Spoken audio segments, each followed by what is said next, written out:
Beginning with the Weeks Act of 1911, new laws mandated that the recently formed U.S. Forest Service take on fire suppression as its primary goal, while at the same time outlawing controlled burning by Native Americans and settlers alike.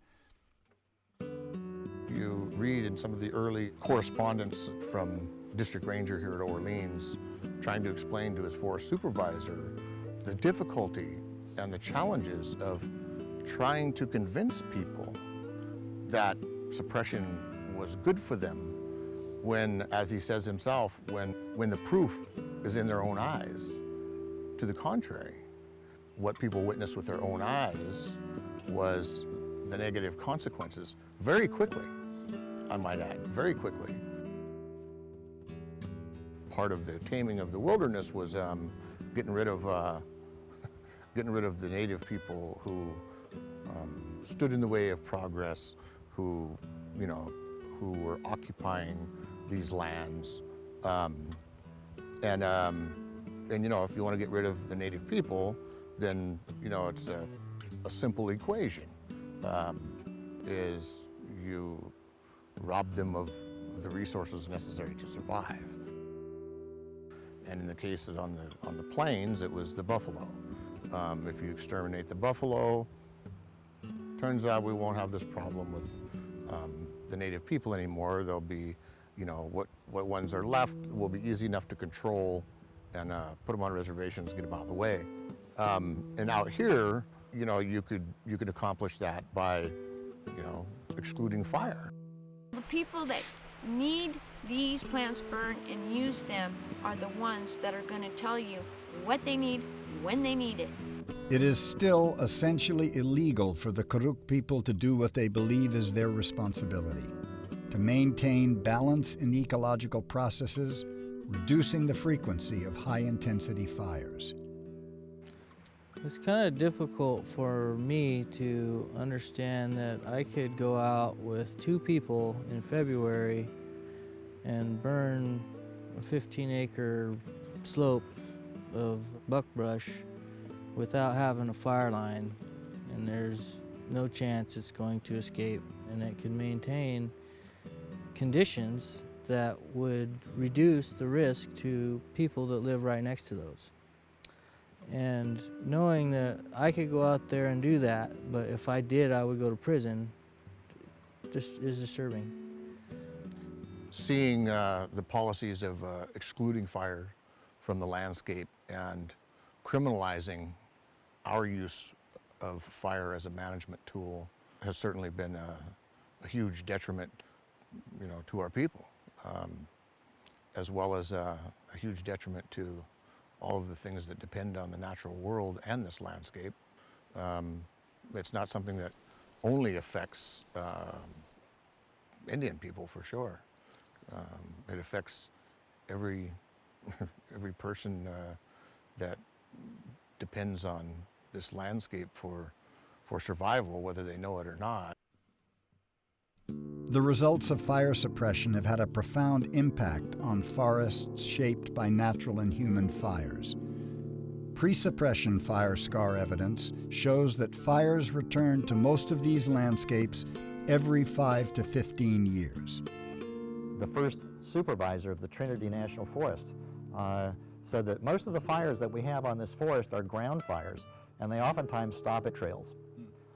This suggests that these were flame lengths that were probably 6 inches to a foot, and the reason that they were so low flame lengths was because fire would come back again and again and again, and would leave the big trees unscathed, because the big trees are the ones with the thick bark and the tall crowns. And so what it would do, it would pretty much thin out the underbrush and the small trees. So they're very open forest, and because of that, they were very fire resistant. So the historical low severity fire regime is kind of the poster child for fire as maintaining stable conditions, stable habitat for wildlife, for example.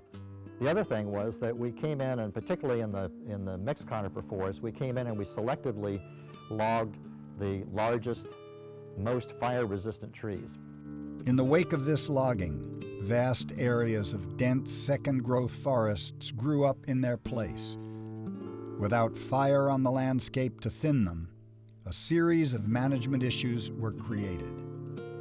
Because now we have these 1,000 to 5,000 acre patches of pure even-aged forest coming up. What do we do with them? Well, the scale of the need for fire is so vast. We have what's called a fire deficit. I mean, up through the 30s or 40s, 1930s, 1940s, about 30 to 40 million acres burned here in the U.S. every year. 30 to 40 million acres. After World War II, we reduced it down to about 3 to 4 million acres, a tenfold decrease. So that's every year we're accumulating a fire deficit. Lands that coulda, woulda, shoulda burned didn't. And after World War II, with all the technology of the war being applied to fires, our war against nature was pretty successful, but it wasn't just the technology, it was the climate that was involved as well. By the 1970s, a shift to a drier and warmer climate, coupled with these dense fuels, spawned wildfires that were nearly impossible to control. The analogy that folks use when discussing wildfire management is a triage situation. You're in a battlefield and you have a list of what are the priorities, and you address the most emergent situation. And so you end up with landscapes that are not burned the way you think they should be burned, and with outcomes like very high severity fire, and the high severity fire in many cases clearly linked to the way these fires were managed. Fire suppression in the U.S. costs taxpayers over $1 billion every year. A large fire suppression industry now exists where private businesses nationwide are dependent on these large wildfires for their livelihood. It's not sustainable, just spending $1 billion or $1.5 billion or more fighting fires that are not budgeted and not accounted for. One way or the other, we're not going to be able to spend that same amount of money on fighting fires. The policy of fighting all wildfires costs taxpayers both in suppression costs and in the long-term impacts to the landscape. The Smokey Bear campaign is one of the largest public education campaigns in U.S. history. For many years, Smokey presented a simplified message that all fires in the forest were bad. Today, the campaign has been updated, and although the message is to prevent human-caused wildfires, many people associate his message with the idea that all fire is bad.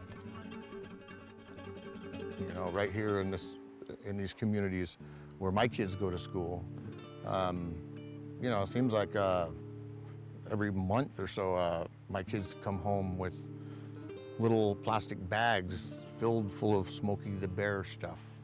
Evidence that someone from the Forest Service has been in to visit the school. They continue feeding the propaganda to this community and to all communities across the country. And this is right now today I'm talking. Despite, you know, the scientific evidence saying, put the brakes on this thing, let's turn this bus around. We need fire back on the landscape. The translation from that science, the science informing the management, is a huge disconnect. A century of fire suppression has fundamentally changed the nature of forested landscapes in the West. Change is needed, or else we're going to reach a threshold to where we're going to start losing entire species populations. I mean, it's already happening.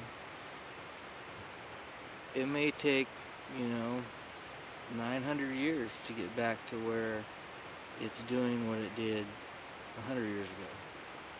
But we can start that process, and we can start to educate people on understanding that there are misconceptions of the subject.